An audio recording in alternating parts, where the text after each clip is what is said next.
Hey folks, I just wanted to take a few minutes today to talk about the principles of Pilates because I think when we know what our point is, what we're working towards, and what is behind the whole idea of Pilates, it lets us better achieve what we're trying to achieve.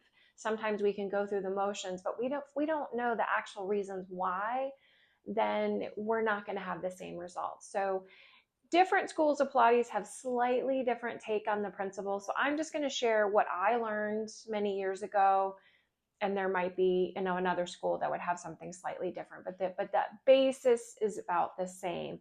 So the first principle is going to be breathing. If we breathe properly in Pilates, we're using all of our torso. So we're going to take those inhales that expand the ribs, draw them back in, tightening up our transverse abdominals, lifting our pelvic floor. So that's going to get oxygen going all through our body, and it's going to use lots of different muscles. So it's a very effective breath that's going to be very powerful in our workout. The second thing is going to be centering. So we're working from our center, we're working from our core. Even if I'm just lifting my arm, my core is working so my whole body doesn't have to go with it.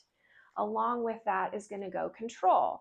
So I want to be able to control through my center so I can move my arm without taking my body with it, so I can control the movements that I'm making and do them in the manner that I want to, instead of just having loose fluid movements that I don't have control over. So the next thing that takes us to is precision. So we advance in Pilates by becoming more precise and by building onto movements with that precise movement and that control, that mind-body control, which can take time to really get our body what we want our body to do. If you've taken a Pilates class, sometimes you're like, gosh, my leg's not straightening, or I can't control this. That's all part of it, that precision and control and working from your core and using your breath. It all goes together.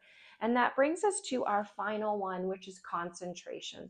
So we know that Pilates is a mind-body exercise. So we need to be concentrating. We need to be focusing on what we're doing, focusing inward and paying attention and listening to our body and feeling what we're feeling and responding accordingly. This is not an exercise where you can be laying there going through the motions and thinking about what you're going to do next, what you want to have for lunch, what you need to pick up at the grocery store, or that text you want to send. Pilates requires you to be concentrating and paying attention. So I wanted to share those principles with you today because I think it can change your workout. It can really elevate your workout if you know what we're trying to focus on, what we're trying to do. It makes you work a little bit deeper and understand what Pilates really is, that it's not just an aerobics, dancy, bouncy class. It's a very controlled, precise, centering, breathing, concentrating exercise. So I hope that helps you, and hope to see you again soon and maybe one of my Pilates videos. So I hope you give a little subscribe to my channel, and we'll see you soon. Bye.